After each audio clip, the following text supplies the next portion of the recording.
1월 11일 수요일 하나님께서 주시는 말씀은 빌립보서 1장 12절부터 21절까지입니다. 봉독을 합니다. 형제들아, 내가 당한 일이 도리어 복음 전파의 진전이 된 줄을 너희가 알기를 원하노라. 이러므로 나의 매임이 그리스도 안에서 모든 시위대 안과 그 밖의 모든 사람에게 나타났으니 형제 중 다수가 나의 매임으로 말미암아 주 안에서 신뢰함으로 겁없이 하나님의 말씀을 더욱 담대히 전하게 되었느니라. 어떤 이들은 투기와 분쟁으로, 어떤 이들은 착한 뜻으로 그리스도를 전파하나니 이들은 내가 복음을 변증하기 위하여 세우심을 받은 줄 알고 사랑으로 하나 그들은 나의 매임에 괴로움을 더하게 할 줄로 생각하여 순수하지 못하게 다툼으로 그리스도를 전파하느니라. 그러면 무엇이냐? 거칠애로 하나 참으로 하나 무슨 방도로 하든지 전파되는 것은 그리스도니 이로써 나는 기뻐하고 또한 기뻐하리라. 이것이 너희의 간구와 예수 그리스도의 성령의 도우심으로 나를 구원에 이르게 할 줄 아는 고로 나의 간절한 기대와 소망을 따라 아무 일에든지 부끄러워하지 아니하고 지금도 전과 같이 온전히 담대하여 살든지 죽든지 내 몸에서 그리스도가 존귀하게 되게 하려 하나니 이는 내게 사는 것이 그리스도니 죽는 것도 유익함이라. 아멘. 사도 바울이 빌립보 교인들에게 이 서신을 보내면서 자주 사용한 표현이 뭡니까? 기뻐하라, 기뻐하라. 내가 다시 말하노니 기뻐하라. 예? 내가 기뻐한다. 너희도 기뻐하라. 뭐 그런 거 아닙니까? 기뻐하라는 거예요. 예. 그런데 오늘 본문을 통해서 사도 바울이 왜 그런 표현을 그렇게 자주 썼는가? 예. 그 이유를 알 수가 있지요. 보니까 사도 바울이 복음의 능력을 알았어요. 그래서 기쁜 거예요. 또 삶의 진정한 기쁨이 무엇인지를 알고 있어요. 그래서 기쁜 거예요. 어떻게 살아야 하는지를 분명히 알고 있어요. 그러니 감옥 안에서도 기쁜 거예요. 그러니 오늘 우리에게 소중한 내용을 간증으로 담아서 우리에게 권면하고 있습니다. 먼저 보면은 바울은 자신이 감옥에 갇힌 것이 오히려 복음 전파의 진전이 되었다. 감옥에 갇혔는데 오히려 그로 인하여서 복음을 더 잘 전하게 되었다. 이러한 말씀이죠. 그러니까 성도들 중에 다수가 사도 바울이 복음을 전하다가 감옥에 들어갔어. 그러니까 막 감동받아갖고 우리들이 가만히 있으면 안 돼 해가면서 뜨겁게 열정적으로 복음을 전하고 있는 거예요. 그 소식을 듣고 사도 바울이 감사하고 감격해하고 기쁘다는 거예요. 자, 14절 읽어보죠. 형제 중 다수가 나의 매임으로 말미암아 주 안에서 신뢰함으로 겁없이 하나님의 말씀을 더욱 담대히 전하게 되었느니라. 복음 전하다가 붙잡히면 감옥에 가죠. 그리고 순교의 자리에 갈 수도 있지요. 그 어려운 상황에서도 겁없이 열정적으로 복음을 전한다는 거예요. 그 성도들이 말입니다. 그 모습을 보니 사도 바울이 기쁘다는 거예요.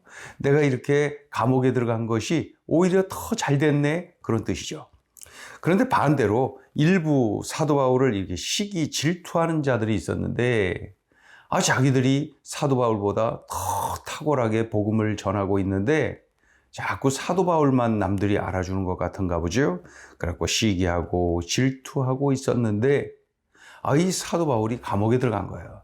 그러니까 바울이 감옥에 들어가는 이때에 우리들이 더 열심히 전도하여서 우리가 더 많은 사람 전도했다. 우리가 더 잘하고 있다. 그런 걸 좀 보여주면 좋겠다. 그래서 이들이 바울을 시기하고 질투하는 마음에서 시작하여서 복음을 전한 거예요. 그 소식을 듣고 이 사도 바울이 어떻게 표현합니까? 잘 됐다. 기쁘다.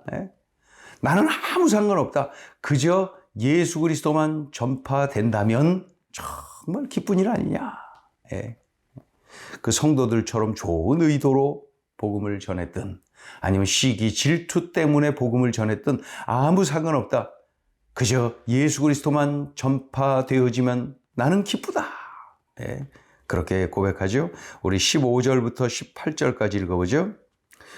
어떤 이들은 투기와 분쟁으로, 어떤 이들은 착한 뜻으로 그리스도를 전파하나니 이들은 내가 복음을 변증하기 위하여 세우심을 받은 줄 알고 사랑으로 하나 그들은 나의 매임에 괴로움을 더하게 할 줄로 생각하여 순수하지 못하게 다툼으로 그리스도를 전파하느니라.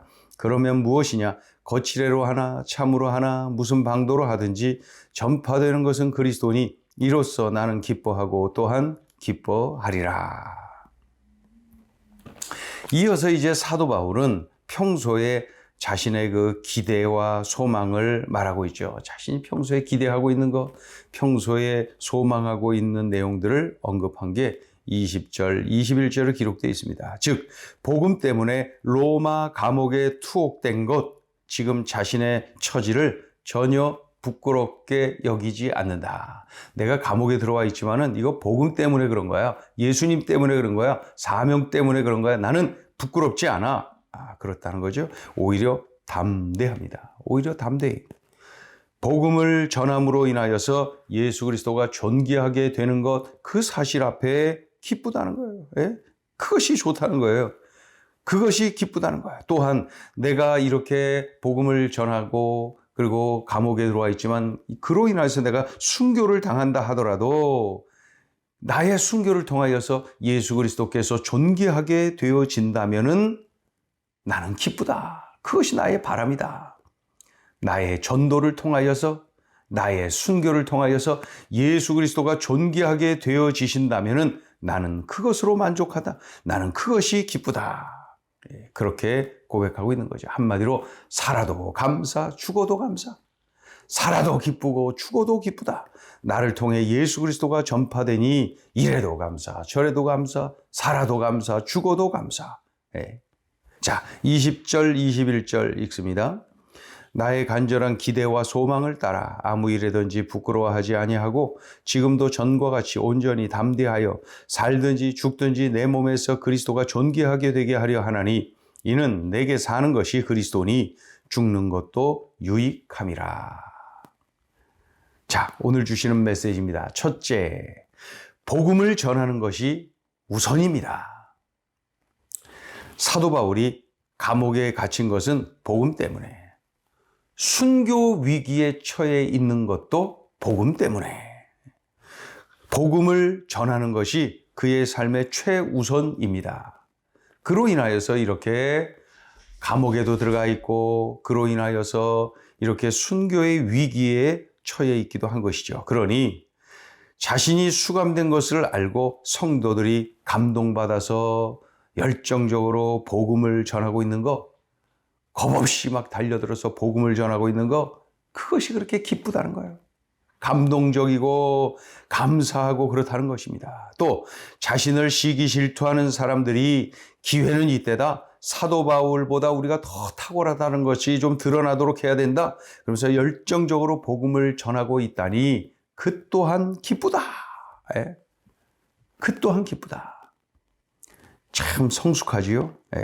그저 예수 그리스도가 전파되는 것이 우선이기 때문에 그래도 감사, 저래도 감사, 이래도 기쁘고 저래도 기쁘다는 거예요. 예수 그리스도만 전해진다면 말입니다. 왜 그래요? 복음을 전하는 것이 최우선입니다. 이 바울의 삶의 우선순위는 복음 전파예요.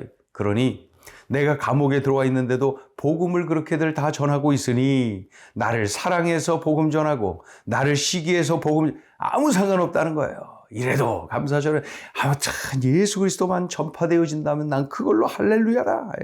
좋다는 거예요. 참 성숙하지 않습니까? 성숙하지요. 그러니까 우선순위가 이렇게 분명한 사람은 말이죠. 이런 상황에서도 감사할 수 있고 저런 상황에서도 기뻐할 수가 있는 거예요. 주님이 우리 모두에게 주신 사명이 복음을 전해라, 사람 살려라. 우리의 삶의 우선순위가 복음을 전해라. 우리 삶의 중심이 복음 전파. 우리 사도 바울처럼 말이죠. 우리도 다 견고하게 그 우선순위를 붙잡아야 됩니다. 그럴 때에 우리의 삶이, 우리의 생각이, 우리의 바람이 더 성숙해지는 거예요. 성숙해지는 거예요. 복음을 전하는 것이 우선입니다. 자, 둘째 주시는 메시지입니다. 복음은 움직인다. 저희 어머니가 뇌졸중으로 이렇게 병원에 입원하신 적이 있었습니다. 그때 입원하시고 제가 다다음 날인가요? 그 병원을 갔는데 어머니가 이렇게 많이 회복되었고 병상에서 이렇게 앉아 계시면서 그 옆에 그 환자를 전도하신 거예요. 애기 엄마인데 그 환자를 전도한 거예요. 병원에서 나가면은 나가고 그 주일부터 교회를 나가겠다 약속을 하고 아주 결단을 했어요. 예.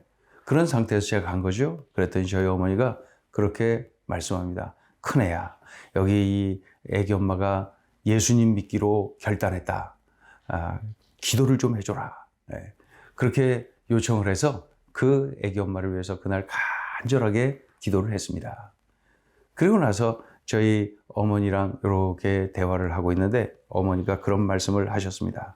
내가 병원에 입원한 것은 참 안 좋은 일이 분명하지만은 그런 중에도 이렇게 복음을 전할 수 있다는 것이 정말 기쁘다. 그런 말씀을 하셨습니다. 달리 표현하면 나의 고난의 현장에서도 복음은 움직이는구나. 그런 뜻 아니겠습니까? 우리 어머니의 그러한 입술을 통하여서 누군가가 예수님을 영접한 거예요. 사도 바울이 복음을 전하다가 로마 감옥에 갇혔습니다. 자신을 지키는 그 병사들 있죠? 시위대 안에서 그 죄수인 그 사도 바울을 지키고 또 교대하면서 또 지키고 교대할 때마다 바뀔 때마다 그 사람들에게 자신을 지키는 사람들에게 복음을 전했습니다. 그런 중에 그 시위대 안에서 많은 사람들이 바울이 전한 복음을 듣고 예수님을 영접하게 된 것입니다. 그것이 크고 그래서 결국 로마가 뒤집어진 것 아니에요. 로마가 기독교를 공인해주고 그 이후에 기독교를 국교로 삼는 역사, 그 놀라운 일까지 일어나지 않았습니까? 복음이 움직여서 그래요. 복음이. 자신을 그 감옥에서 지키는 그 간수들 아닙니까? 그런 사람들에게도 복음을 전했더니 그들이 예수님을 영접하는 역사가 일어난 것이죠. 어떻게 이런 일이 가능합니까? 복음을 전한 그 사도 바울이 위대한 그러한 일도 있겠지만 그것보다 더 중요한 것은 그가 전한 복음, 그 복음이 움직이는 거예요. 그 복음이 움직이는 거예요. 바울의 몸은 묶여 있지만은 복음은 묶여 있지 않아요. 복음은 움직이는 거예요. 이런 복음의 능력을 우리가 믿고 어디에서나 기대하며 입을 열고 소망하며 입을 열고 그래서 복음이 움직이는 것을 우리가 체험할 때에 우린 더더욱 그 감격, 기쁨을 누리고 또다시 입을 열고 평생 그렇게 살아가게 될 것입니다. 그래서 전도한 사람이 또 전도하는 거예요. 복음이 움직이고 복음의 능력을 경험하거든요. 이 사실을 명심하자고요. 복음은 움직인다. 기도합니다. 하나님 아버지, 로마 감옥에 있는 사도 바울을 통하여서 감옥 밖에 있는 우리들이 이렇게 도전을 받고 또 삶을 새롭게 결단케 하시니 감사합니다. 들려주신 말씀 명심하고 이 말씀 내 삶에 적용하고 꼭 이렇게 살아내게 하여 주옵소서. 예수님의 이름으로 기도 올리옵나이다. 아멘.